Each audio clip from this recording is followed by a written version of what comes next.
Muy buenas tardes, queridas amigas y amigos de Conversando en Positivo. Estamos en la Radio Universidad de Chile, en la FM 102.5. Les habla Edgardo Fogel. Les recuerdo, como siempre, nuestro sitio web, conversandoenpositivo.cl, y todas nuestras redes en Twitter y en Facebook. Un saludo muy especial a la revista Mundo Nuevo por estar colaborando y apoyándonos como siempre. Lo pueden encontrar en www.mundonuevo.cl. Está toda la información de la revista con muchos contenidos muy interesantes. Y también Laboratorio KNOP con su producto Flucosinum. Flucosinum de KNOP, el medicamento homeopático para combatir y aliviar los síntomas de resfrío y la gripe de toda su familia. Lo pueden encontrar en todas las farmacias del país. Cámbiate a lo natural, cámbiate a KNOP. Bueno, el día de hoy nuevamente va a tener un programa como lo tuvimos el anterior con Matías Stefano. No vamos a hacer toda la introducción porque ya la hemos escuchado. Él viene de Buenos Aires, pero viene con información de sabiduría muy especial, muy interesante, muy importante para el desarrollo de la conciencia, para los procesos de transformación que hoy día se está produciendo en todo el mundo y en Chile en forma específica. ¿Cómo estás, Matías? Hola. Bien. Gracias por estar con nosotros de nuevo. Gracias por invitarme. Te vamos a estrujar, te voy a estrujar de nuevo hoy día. Mira, bueno, conversamos varias cosas en el programa pasado. Quisiera que partamos los mecanismos que de alguna forma forman la vida física, pero que están en paralelo en otros planos. Por ejemplo, tú hablas de la economía. Dices que en el cielo la economía es energética y simple. Pasos de energía, pactos kármicos, préstamos de historias, trueque, etcétera. ¿Cuál es la relación de la economía en el mundo terrenal y en el mundo planetario, o por poner ese nombre? Bueno, la primera economía que podemos interpretar nuestra en este planeta es el sistema sanguíneo, ¿no? Cuando compuesto por arterias, venas y el corazón. El corazón es el sistema que permite que constantemente haya una circulación de la sangre, ¿no? Entre las venas y arterias para nutrir todo el cuerpo, pero no todo el cuerpo por igual, sino siempre las partes que más lo necesiten. De acuerdo. Entonces, dentro del sistema universal, esto es interpretado también como el árbol, o el árbol de la vida, en el cual la salvia va de las raíces al tronco, a las hojas, se recibe la luz, va hacia las raíces por el tronco otra vez. Ese mismo sistema, y universalmente es como las estrellas están conectadas unas con las otras en la galaxia, a través de nebulosas, a través de otras estrellas o planetas. Todo está ramificado en cierta forma en un constante equilibrio de dar y recibir. De acuerdo. ¿Sí? Que está balanceado en función de las necesidades de cada organismo. Acá el problema del sistema humano ha sido que nos separamos tanto del sistema biológico, nos separamos tanto del sistema orgánico del universo, que empezamos a crear una idea de economía diferente, ¿no? Sobre todo a través de la deuda, ¿no? O sea, algo que en el universo no existe. Existe solo en los mundos muy bajos, de cuarta dimensión muy baja o tercera muy alta, digamos, ¿no? Por ahí.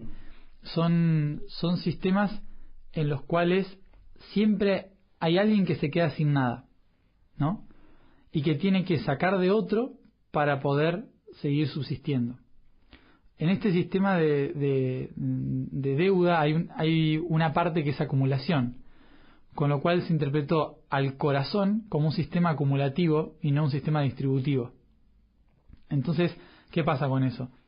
Es un corazón que se está ensanchando, creciendo, acumulando sangre, que no permite el paso a las arterias de la sangre y por lo tanto puede morir de un infarto, ¿no? Y el sistema económico pasa lo mismo. Más o menos igual. La deuda es aire en las venas, por ejemplo, ¿no? Entonces, cuando hay aire en las venas, también se puede generar o en el cerebro un ictus, claro, lo que sea. Terminamos muriendo de todas formas. Y hay algo también que no pasa nunca en un sistema orgánico, que es el comunismo, ¿no? El comunismo trata de dar la misma sangre a todo el cuerpo. Y no es así. Hay veces que el hígado necesita más, a veces que el cerebro necesita más, a veces el estómago, el corazón. O sea, no existe la igualdad. No existe la igualdad, existe la distribución necesaria en cada uno de los organismos, pero no igual, ¿no? Entonces, nosotros nos hemos ido de los extremos en lugar de ver el sistema orgánico del universo. Y en ese sentido, el universo, los seres de luz, el aspecto de la energía, ¿cómo se relaciona con la economía? Se relaciona con... hay planetas que se relacionan, por ejemplo, emocionalmente, ¿no? Entregando una emoción y recibiendo un potencial, ¿sí? Es como hacer un intercambio energético a través de un abrazo, a través de entregar una esfera de energía. Hay muchísimas formas de intercambio. Ahora, en tu libro tú hablas de préstamos de historias, trueques energéticos también. Sí, también. ¿Todo eso existe? Todo eso, por ejemplo, eso pasa en diferentes niveles en que hay almas que tienen muchísima historia, ¿no? Vivida, y otras que no, pero quieren decidir nacer. Entonces piden a un alma experiencias para tener más experiencia al nacer. A cambio, ese alma le pide que solucione uno de sus aprendizajes. Oye, te hacen una pregunta que te hice el programa anterior, pero ¿cómo es? Obviamente que uno piensa con el cerebro aquí terrenal. ¿Cómo en la práctica? ¿Cómo se hace? En la práctica, el trueque. El trueque es los recuerdos y las informaciones se registran en lo que acá llaman el campo cuántico o campo akáshico. O la gran fuente. La gran fuente, sí. Está en todos lados en realidad. Es un campo que registra la información por resonancia, ¿no? Entonces, lo podríamos interpretar como esferitas de luz, digamos, una cosa así, que van viajando a gran velocidad por una red neuronal en el universo, que es como un árbol gigante. Entonces, dentro de ese árbol, cada alma ofrece su información, ¿sí? Como está ahí, pero es una experiencia ganada por sí mismo, como persona, como individuo, digamos, que lo ofrece al todo. Entonces otras almas pueden tomar de esa información, pero inevitablemente tienen que devolverle una experiencia realizada. Sí. Todo por resonancia, no es... Y por vibración. Exacto, sí. Pero claramente hay diferentes niveles en que esto funciona, no es en todos lados así. Ahora, volviendo a los sistemas paralelos, hablamos de la economía, después está la política, ¿no? ¿La política también funciona en paralelo? Sí, depende de qué sistema, por ejemplo, hasta la séptima dimensión hay jerarquías. O sea, tú hablas de las órdenes, los juicios, los arcángeles, los serafines, las guías. Exacto, sí. Hay diferentes niveles, por decirlo así, que dan una sensación de jerarquía, pero que entre octava y novena a décima dimensión ya no es jerarquía, no se entiende como jerarquía, sino como organismos, ¿no? En definitiva, te terminas dando cuenta de que en los intestinos están los ángeles, por ejemplo, de que en el hígado están los arcángeles, en el corazón los serafines, o sea, pero todo es un organismo útil. O sea, si el hígado falla, el corazón también, ¿no? No hay una jerarquía en realidad, sino que hay un orden. ¿Y cuál fue el objetivo inicial de la política en la Tierra?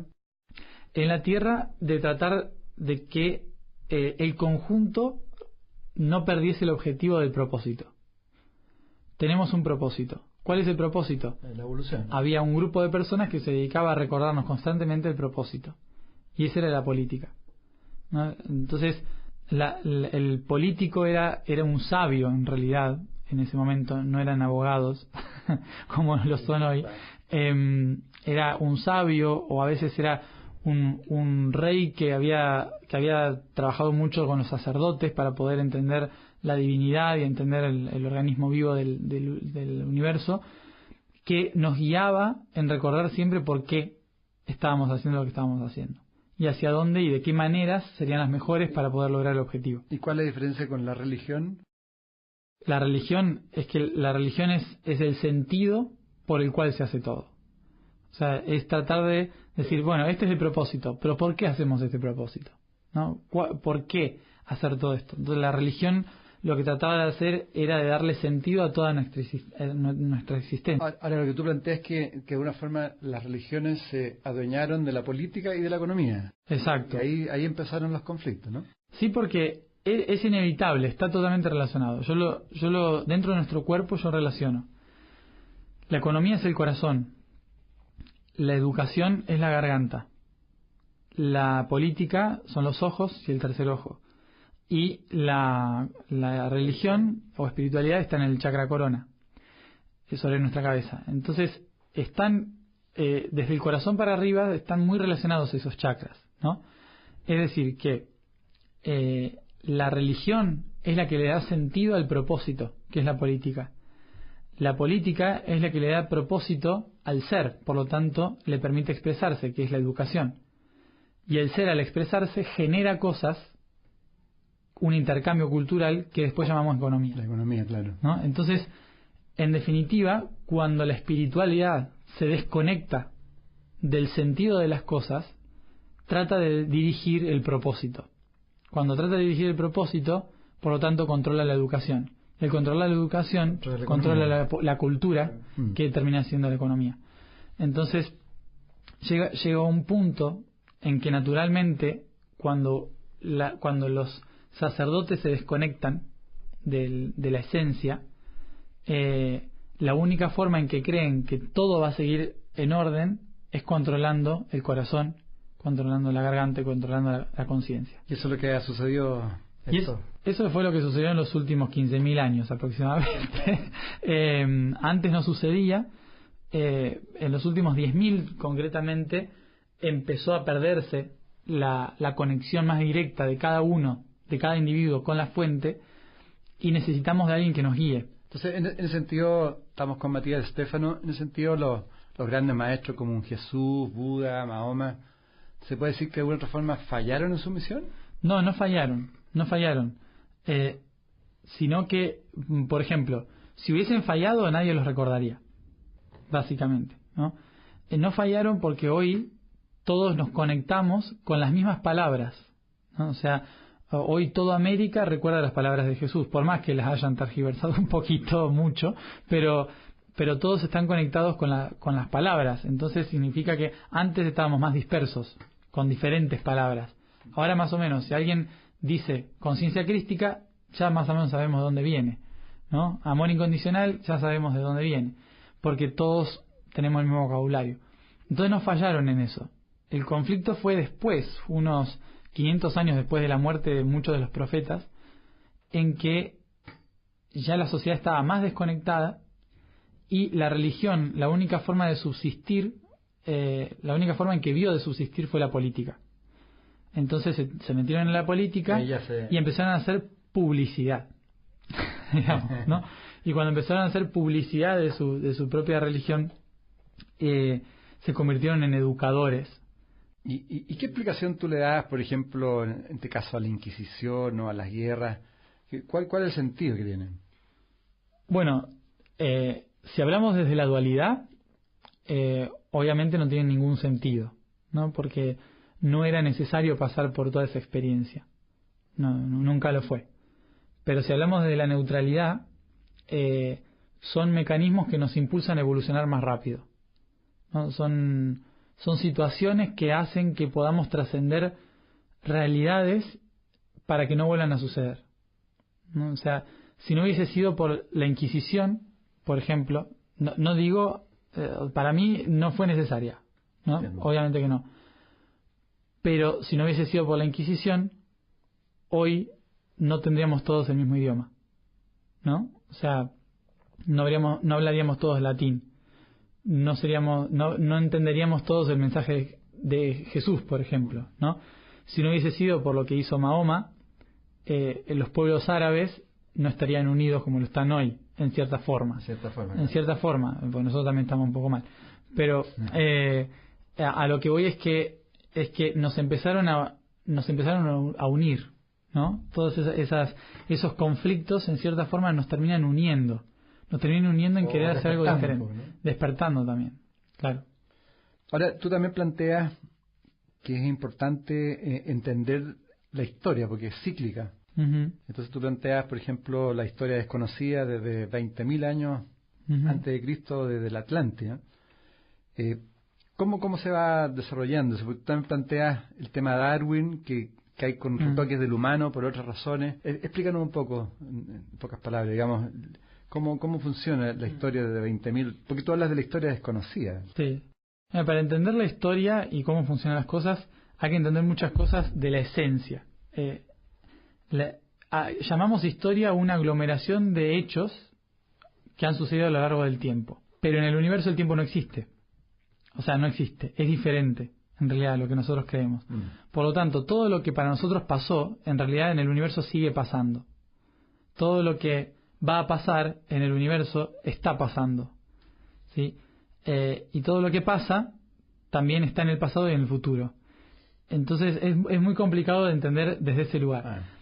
¿Qué forma podemos entenderlo? En que la materia es la proyección densa de la luz, y la luz se mueve por el universo en forma espiralada, se mueve solo en espiral. Entonces, todo lo que existe como forma material es una experiencia en espiral, ¿sí? Por la luz. Entonces, toda experiencia que vivimos en un momento se repite una y otra vez, porque estamos en una espiral. Pero como estamos en una espiral, entre comillas, ascendente, o como le quieran decir, son distintas. Las repeticiones son distintas, porque significa que estamos trascendiendo una experiencia más. No estamos aprendiendo algo. Lo cual no significa que porque estemos acá, la luz no siga estando atrás nuestro, ¿no? O sea, el rayo de luz sigue estando, por lo tanto, el pasado sigue existiendo. Solo que nosotros somos una experiencia más de esa luz, un recorrido espiralado más. Entonces, en esta vuelta de espiral que estamos dando, estamos viviendo situaciones que hace 12.000 años ya pasaron, pero desde otro lugar, ¿no? Estamos viviendo la caída de un sistema planetario. Hace 12.000 años también lo vivimos con la Atlántida, ¿no? En los últimos 12.000 años hemos vivido caídas de imperios, pero no planetarios. Ahora sí, estamos ya en el mismo paralelo, digamos. Entonces, otra vez estamos viviendo una crisis planetaria, no una crisis social de un país o de un territorio, de un imperio, sino de una crisis planetaria. Otra vez es Atlante. Entonces, 12.000 años después se vuelve a repetir la historia, pero desde otro lugar diferente. Antes tenían tecnología de sonido, ahora tenemos la energía eléctrica, por ejemplo, ¿no? Entonces, siempre vamos trascendiendo en la espiral.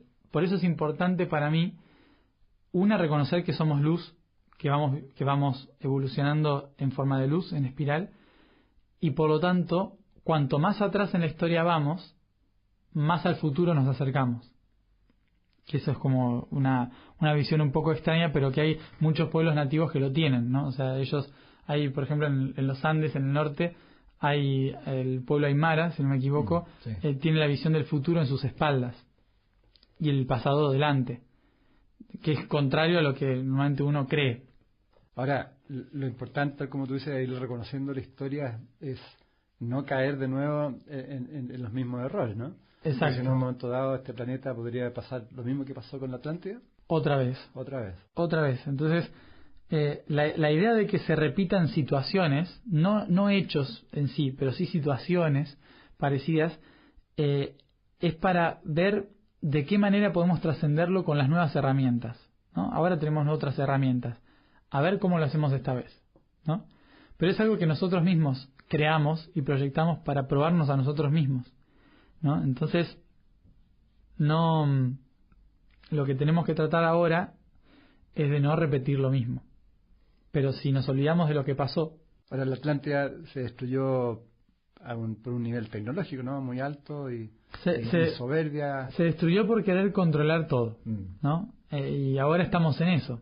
O sea, la Atlántida quiso controlar a todos los pueblos. Y ahora también hay gente de un imperio que intenta controlar a todos los pueblos, ¿no? Y entonces estamos repitiendo en cierta forma lo mismo. Y por eso Atlántida cayó porque todos los pueblos le dieron la espalda, básicamente. Y en el intento de controlar para que nadie le dé la espalda, se destruyó a sí misma. Y en ese sentido, todas las historias que se cuentan de los reptilianos, Illuminati, Rigilianos, ¿todo eso son reales? Sí, claro. ¿Sí? Sí, los reptilianos hace muchísimo tiempo. Yo ¿Y tiene que ver algo creo cuando que se no habla que quedan. tenemos un cerebro reptiliano? ¿Tiene algo que ver? Y fueron de los primeros que nos ayudaron. Yeah. Yo digo ayudaron, ¿sí? Porque siempre, yo siempre veo la parte neutral. Nos ayudaron, después no nos ayudaron nada, pero en el principio nos ayudaron a sobrevivir y a darnos cuenta de nuestro propio poder, ¿no? De lo que somos capaces de hacer. Lo que pasa es que nos dieron las herramientas de lo que somos capaces de hacer mucho antes de tiempo, de que supiéramos ni siquiera quiénes somos. Y entonces es como darle un arma a un niño, ¿no? Es una cosa así. Y Matías, ¿cómo bajo esa visión que tú estás transmitiendo, que estamos en una crisis grave planetaria, cuál es tu visión actual y futura? Pues mi visión es que cuanto peor estamos, mejor. Porque cuando uno cae bien profundo no queda otra que levantarse. O sea que lo que estamos viviendo ahora es un periodo de gran enfermedad. Pero para el universo la enfermedad fue... toda la enfermedad física, mental, emocional... Todo junto. Yeah. Todo lo que nosotros llamamos aquí enfermedad, para el universo no es la causa del problema, sino es el inicio de la sanación, ¿no? ¿Por qué? Porque la enfermedad apareció para fortalecer nuestro sistema inmunológico, ¿no? Aparece para fortalecernos a nosotros mismos. Entonces, lo que hace esta enfermedad es ayudarnos a nosotros a poder darnos cuenta de dónde está el problema y cómo trascender el problema, ¿no? Por eso, cuando hay un periodo de grandes crisis y guerras, si te fijas, es el momento en que la humanidad empieza a cuestionarse a dónde estamos yendo. Claro. Entonces es genial. O sea, desde el punto de vista universal, todo lo que está pasando es perfecto. Porque si no pasase esto, por ejemplo, si no hubiese pasado la Segunda Guerra Mundial, no se hubiesen creado organismos para la paz, no hubiésemos tenido derechos humanos, no hubiésemos tenido todo lo que tenemos hoy. ¿Y cuáles son las principales transformaciones que tú estás viendo producto de esta gran crisis? Las grandes transformaciones, bueno, el Vaticano se está dando vuelta, prácticamente. O sea, la religión, digamos, en general. Sí, la religión en general está dando un vuelco. La primavera árabe también ha dado un vuelco en una visión en Medio Oriente. La salud, la tecnología. Sí, la caída en cierta forma económica de Estados Unidos frente a China. Hay muchas cosas que, si uno ve las noticias, uno lo ve como catástrofes o como caos mundial, pero en realidad es la muestra de cuando estamos cambiando de estación, ¿no? Ese momento en que es primavera pero todavía hace frío y salimos de camiseta afuera, pero en realidad tendríamos que haber salido con un abrigo. Es más o menos lo mismo. Es una etapa caótica, nos da alergia, nos da catarro, lo que sea, porque está empezando la primavera, pero todavía a veces está nevando, ¿no? Entonces no nos terminamos de adaptar. Pero yo lo que pienso de esta época, lo que veo es que la cantidad de personas que están despertando y que se están sumando a una transformación de la conciencia es exponencial, ¿no? Y cuanto más conflicto hay, más gente se levanta en esto, ¿no? Entonces es un claro ejemplo de que está floreciendo, pero que todavía no salimos del invierno. Y Matías, estamos con Matías Stefano, aquí en Conversando en Positivo, la habla Gerardo Fogel. ¿Qué le podrías decir al auditorio que está escuchando ahora que puedan subirse al carro de la transformación? Bueno, se puede empezar por cosas muy sencillas, porque claro, uno dice, bueno, hay tantas cosas para hacer, claro, pero la forma más sencilla es empezar desde adentro, lo que yo puedo transformar desde mi interior. En la práctica, ¿cómo? En la práctica es, para resumir, todo lo que somos y lo que podemos llegar a ser está en nuestro genoma, en nuestro ADN. Y nuestro ADN está en la sangre. Y nuestra sangre es el producto de lo que comemos, ¿sí? Entonces, para poder despertar el potencial de luz y la información que tenemos dentro de nosotros, tenemos que comer más luz para iluminar nuestra sangre y por lo tanto despertar el potencial del ADN. Entonces, una de las primeras cosas que tenemos que hacer es preguntarnos qué estamos comiendo y cómo lo estamos comiendo, ¿no? Y no solamente en alimentos, sino también emocional. O sea, ¿qué emociones consumo cuando prendo la televisión, cuando hablo con una persona, qué emociones estoy generando y estoy consumiendo y qué cosas estoy comiendo, ¿no? Si estoy comiendo cosas muy densas, mi sangre va a estar densa. Si estoy comiendo cosas más sutiles o de luz, voy a estar más sutil y más lumínico, ¿no? Voy a despertar más potenciales de luz. Entonces, mi consejo, el primer consejo de los 3 sencillos para empezar a despertar o alinearse en este sistema, proceso, ¿sí? Es tratar de dejar de consumir emocionalmente las cosas negativas. Como cuando prendemos la televisión y vemos todas las noticias malas, todas las cosas feas que pasan en el mundo, que tenemos que saber que están, pero no sufrirlas. ¿Cómo me protejo de esa energía negativa? Vendiendo la televisión. Vendiendo el televisor y comprando algo para pintar. Eso emocionalmente. O tratando de, siempre que estoy en un conflicto o en una discusión, sonreír. Porque me estoy viendo a mí mismo discutiendo, ¿sí? Bueno, eso emocionalmente. Y físicamente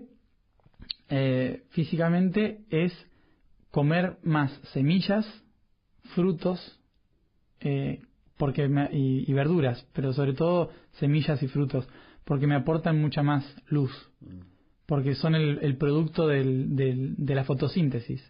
Correcto. ¿Sí? Entonces, cuanto más carne como, estoy ingiriendo emociones y karma del animal.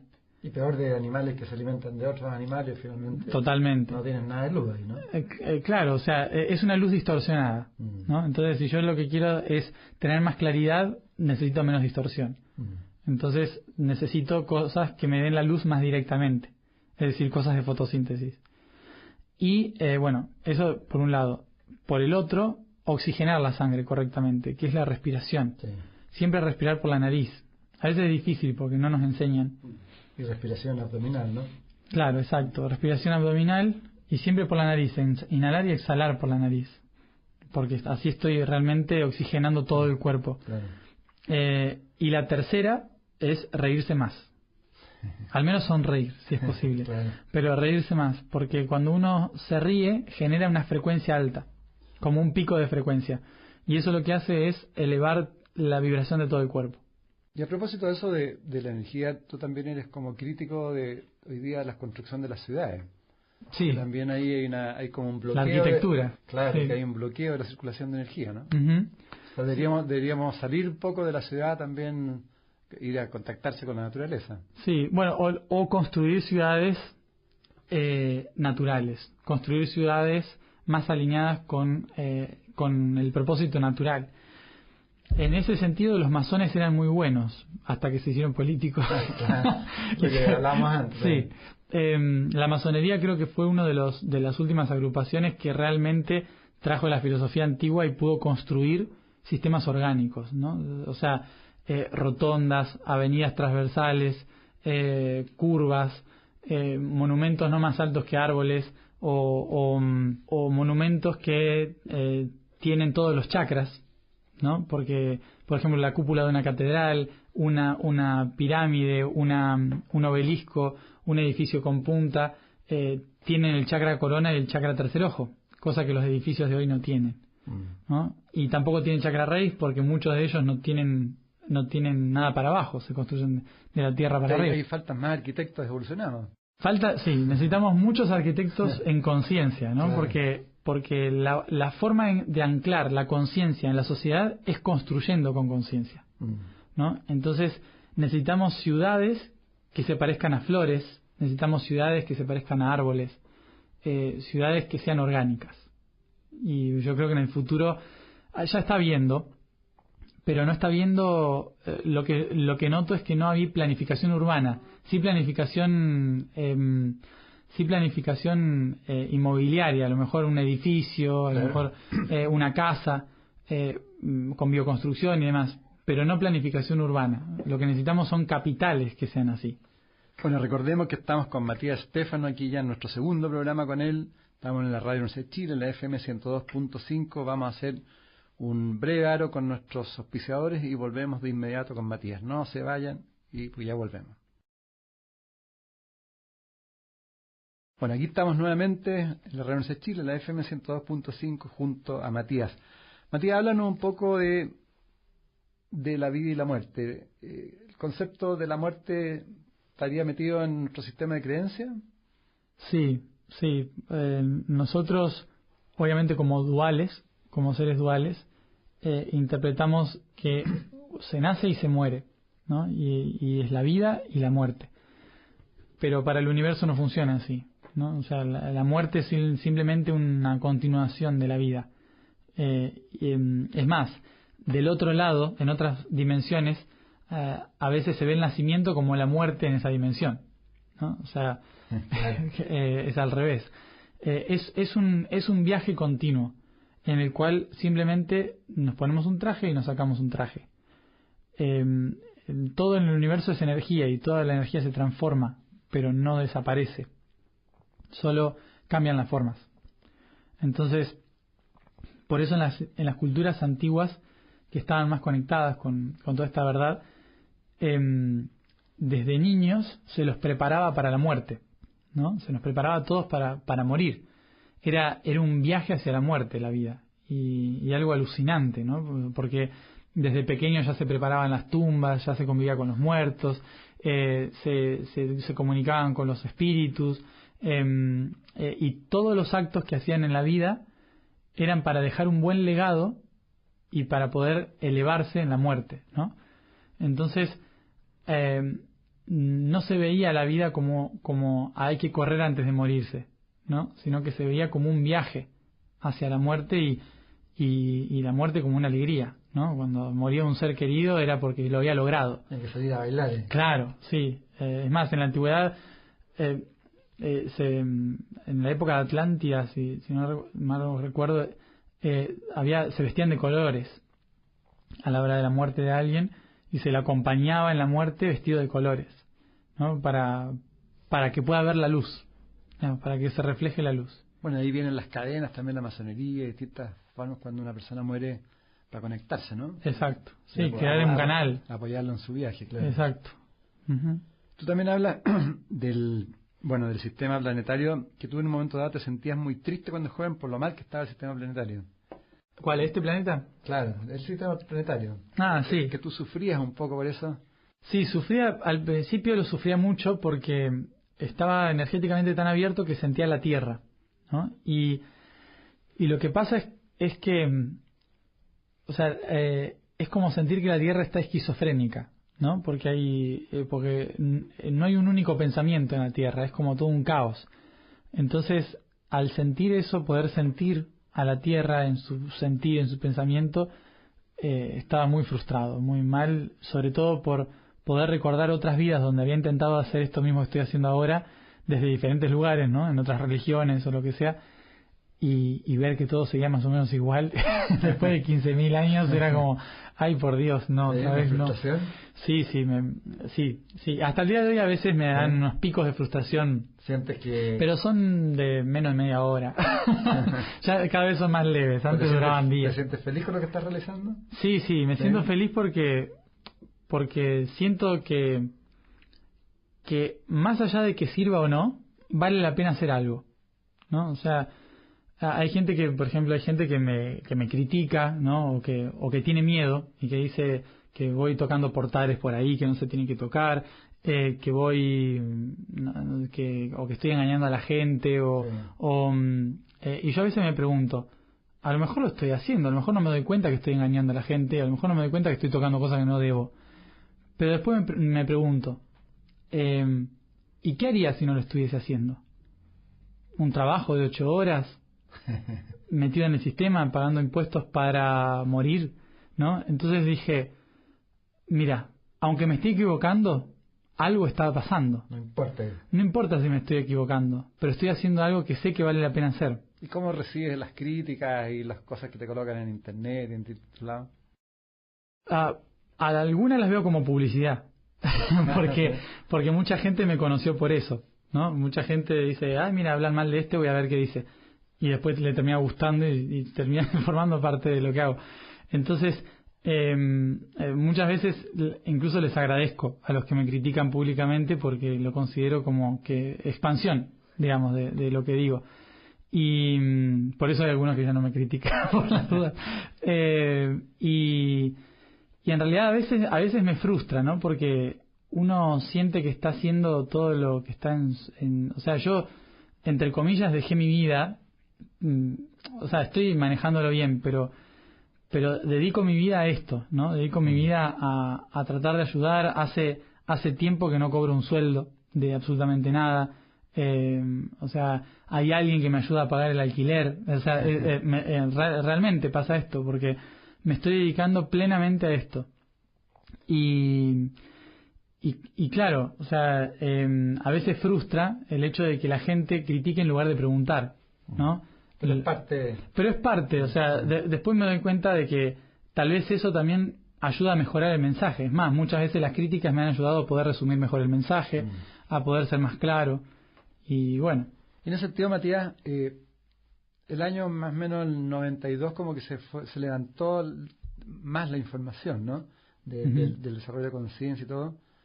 Y se dice que más o menos el año 2032 el 25% las personas podrán leer los campos áuricos. De hecho, ¿En qué año?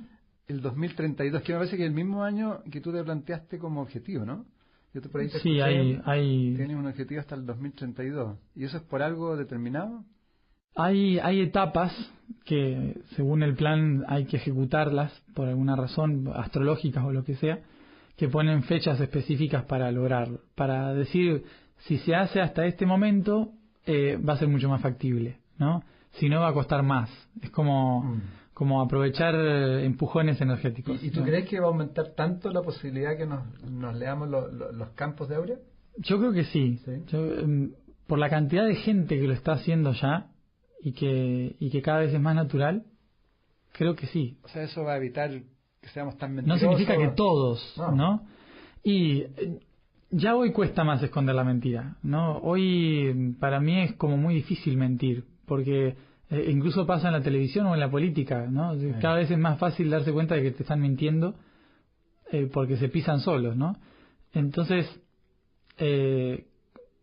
calculando unos 30 años más.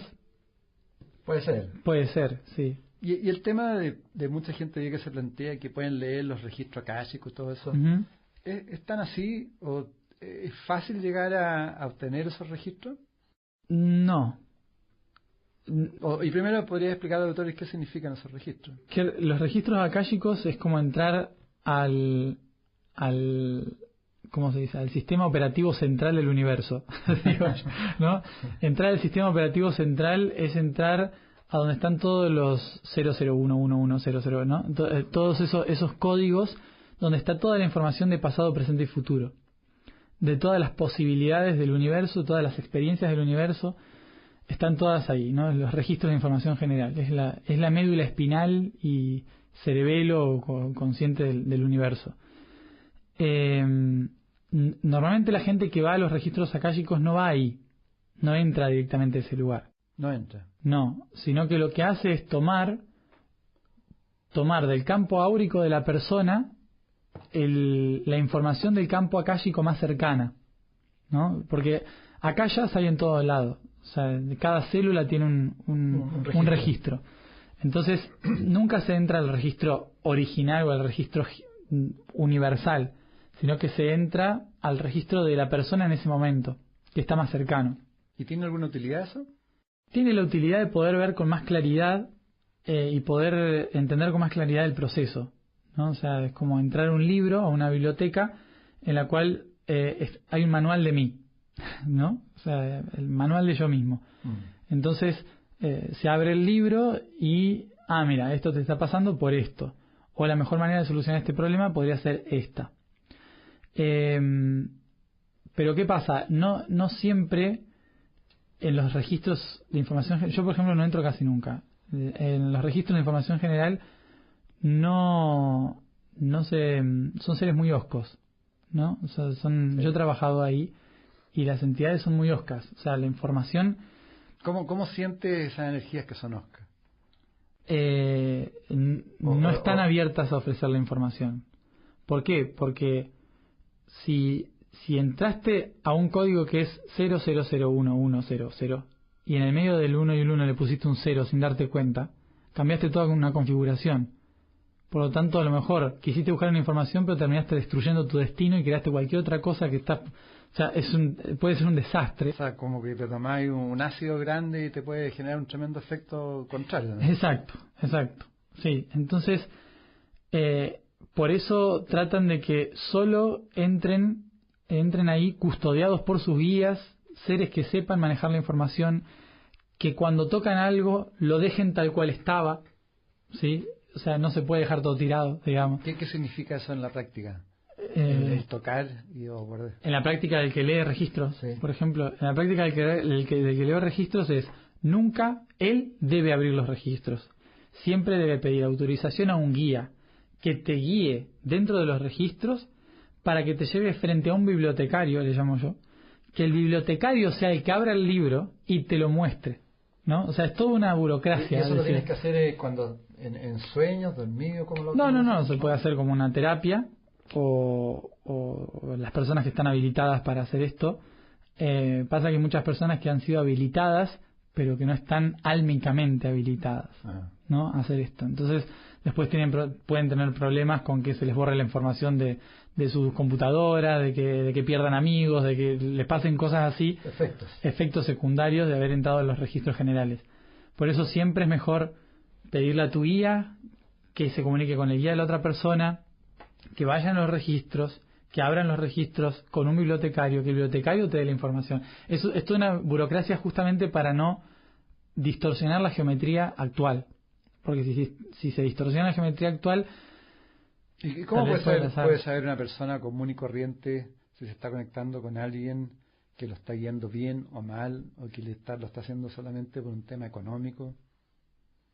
Dices la persona que va a alguien que se lo lee. Un auditor que puede estar escuchando y que está en la volada de los registros.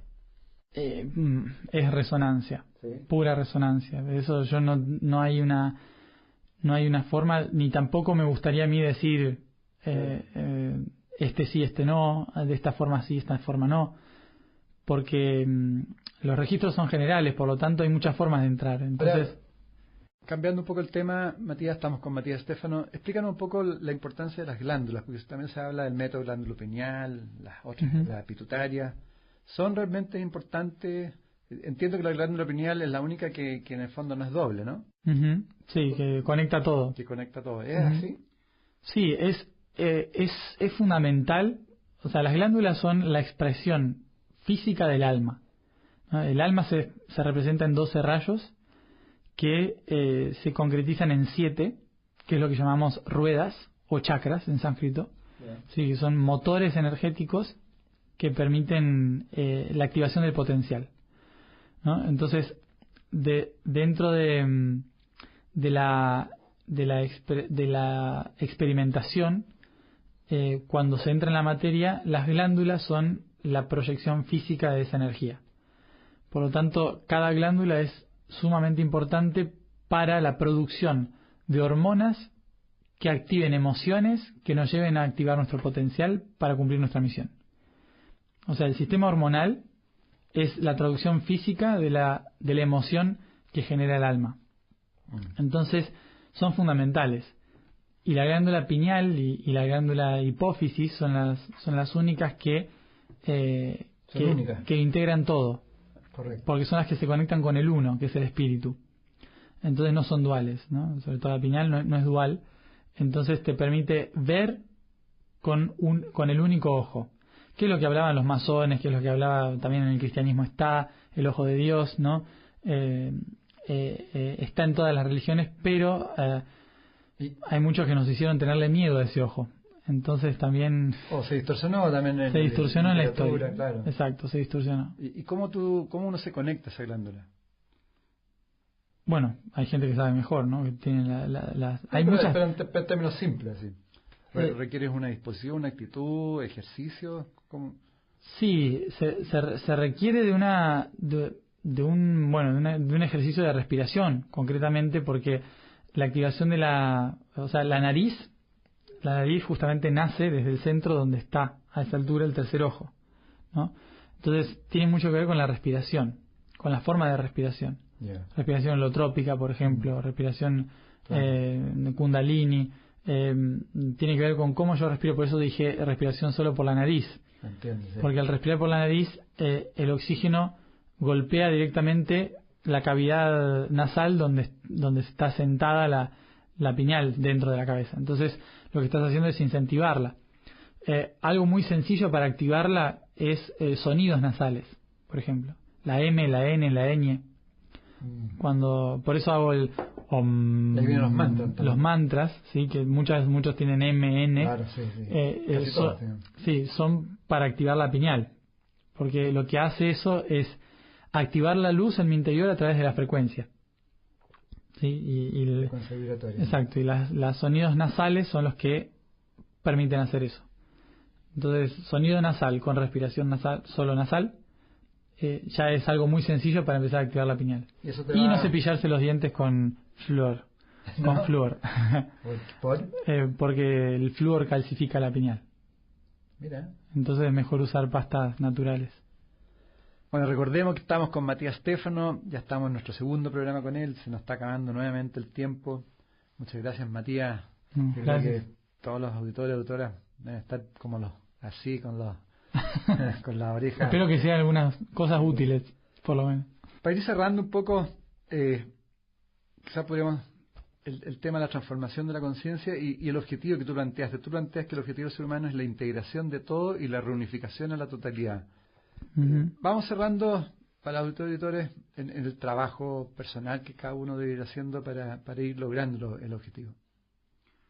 Para ir logrando el objetivo, bueno, tenemos que recordar que estamos en la tercera dimensión, pasando hacia la cuarta dimensión, ¿sí? Que esto implica cambiar nuestra perspectiva de la realidad y permitirnos transformarnos a nosotros mismos, ¿no? O sea, recordar que estamos en un constante cambio y si no cambiamos es porque nosotros no nos lo permitimos. Para poder cambiar tenemos que reconocer que todo lo que está afuera es una proyección propia. Todo. ¿No? Todo. Entonces, las relaciones con personas, todo. Si yo cambio mi actitud interna, va a cambiar la actitud externa, ¿no? Por eso, si yo quiero cambiar mi vida, tengo que primero cambiar mi interior. Y la única forma de poder cambiar mi interior y ver el cambio en el exterior es reconociéndome como uno con el exterior. O sea, yo soy uno y por lo tanto, ¿cómo me interpreto en el exterior? A través de la integración, a través de la aceptación. Cuando yo acepto todo proceso externo como una creación interna. Cuando logro hacer eso y logro reconocerme a mí mismo como una proyección, lo que voy a hacer es amar incondicionalmente todo lo que sucede a mi alrededor y lo voy a tomar como una herramienta. Por eso este planeta tiene el objetivo de integrar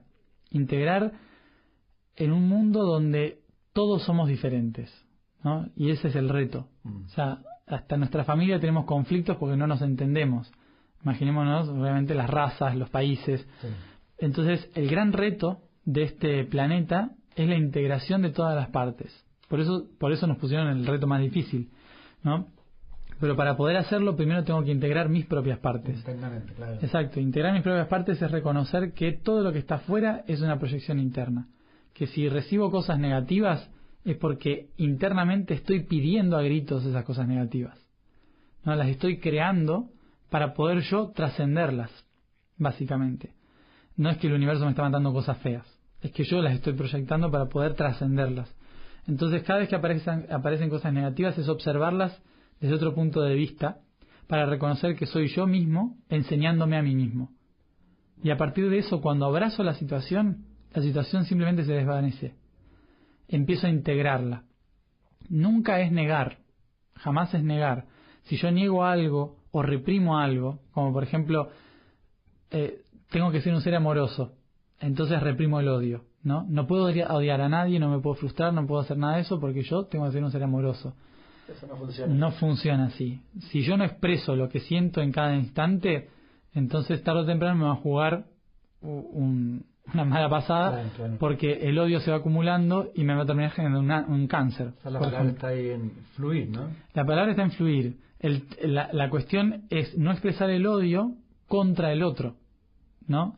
Sino utilizar el odio como una fuerza energética para impulsarme, ¿no? Que esto Esto es soltar la energía, como cuando hace un niño, ¿no? Un niño por ahí grita, llora, patalea contra el suelo y sale y se va sonriendo y juega con otra cosa, ¿no? Eso es lo que tendríamos que hacer. Hemos reprimido tantas emociones que creemos que a veces, para ser más espirituales, tenemos que reprimir nuestra oscuridad, ¿no? Y en realidad justamente integrar implica reconocer que la luz creó nuestra propia oscuridad para poder entenderse. Y la oscuridad es la que te da la fuerza para seguir evolucionando. Exacto. Te da los patrones para poder seguir transformándote. Entonces, entender todas las partes, aceptar todas las partes, reconocer que las partes son proyección de mi propia creación, me permite a mí dar un paso más en la integración planetaria y ayudar a la humanidad, a través de mi propia experiencia, a integrar el todo. Clarísimo. ¿Y cómo uno de los enemigos más grandes, lo que plantean, qué sé yo, sabios como Eckhart Tolle, el tema del pensamiento? Porque somos co-creadores, pero no tenemos ningún control de nuestro pensamiento. De la co-creación, de nada. Sí. Es un mecanismo absolutamente automático. Sí. ¿Cómo podemos trabajar eso? Sí, para eso tenemos que lograr desprendernos de muchos patrones de creencia. Y muchas veces para eso tenemos que salirnos de nuestra cultura y vivir otras. Tratar de vivir otras situaciones totalmente opuestas a las que estamos acostumbrados a vivir, para que nuestro cerebro se reajuste a situaciones diferentes. Si siempre hago lo mismo, nunca voy a tener un resultado diferente, ¿no? Esa frase creo que la dijo alguien. Entonces tenemos que cambiar la actitud y el medio en el que nos movemos para poder recibir un pensamiento diferente, una forma de hacer las cosas diferentes. Reformatearnos. Exacto, reformatear. Y algo fundamental para cambiar el pensamiento es dejar de ser racional, ¿no? Nosotros hacemos mucha mella como humanos de que somos los animales racionales y eso nos diferencia de todo, pero al final somos lo único que desentonamos de todo culpa de eso. Claro. Porque pensamos tanto las cosas por creer que somos racionales que dejamos las emociones detrás. Trabajar más el corazón, ¿no? Trabajar más el corazón. El corazón es fundamental porque el corazón también tiene neuronas. El corazón también piensa. Tiene su inteligencia. Exacto. La inteligencia emocional, ¿no? Y la inteligencia emocional es tan importante como la inteligencia mental. Entonces, tenemos que aprender a vivir situaciones que nos emocionen, que nos sorprendan. Si nada nos sorprende y nada nos emociona, entonces somos grises, somos seres mecánicos que no servimos para más que alimentar un sistema. Nada más. Y respecto para parar el loro, lo que tú siempre planteas es la meditación, ¿no? Sí, la meditación es importante, pero claramente hay diferentes formas de meditación, porque hay gente que cuando se sienta a meditar en silencio, adentro sigue un caos de cosas, sí, ¿no? Entonces también pueden meditar con un tipo de música que no les haga pensar. Meditación activa, digamos. Meditación activa, música electrónica o baile, claro. Correr, caminata, trepar un árbol, cansarme, ¿no? O sea, son cansarme a tal punto que me tenga que tirar al suelo y sientas el latido del corazón en la cabeza. Eso también te lleva a un estado de meditación que logra desarticular a la mente, ¿no? Y poder dejarla en blanco. Y darle un mensaje a los adolescentes, a los jóvenes, porque tú dices que son el pilar, ¿no? de este cambio, de la transformación. Sí, sobre todo los niños que no están tan manchados con la cultura, ¿no? Y fundamentalmente los jóvenes que tienen tanto potencial para transformar la realidad. Yo creo que el mensaje sería que no se dejen convencer de que no pueden cambiar las cosas, ¿no? Porque hay una manía del adulto de querer decir que es muy difícil cambiar las cosas, ¿no? Cuando claro, en realidad es muy fácil cambiar las cosas. Simplemente es proponérselo. Es proponérselo. Claro, entonces si uno quiere hacer algo, cualquier cosa lo puede hacer. Es básico.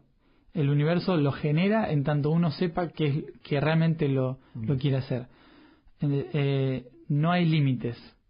Y los niños y los jóvenes no tienen límites, ¿no? Entonces es la mejor edad para proponerse objetivos y para trascender los límites de los otros, ¿no? que eso, bueno, los padres ahora me van a venir a pegar algunos, pero tienen que transformarse. Exacto, tienen que transformarse en empezar a pensar de que todo es posible en el universo. Matías de Stefano, te pasaste. Muchísimas gracias. Muchas gracias a usted. Felicitaciones por lo que estás haciendo, que siga creciendo la labor de la Fundación y todo lo que estás realizando en pos de una nueva conciencia en el mundo, ¿no? Muchas gracias. No, gracias a ti. Y muchas gracias a todos por escucharnos y hasta una nueva oportunidad.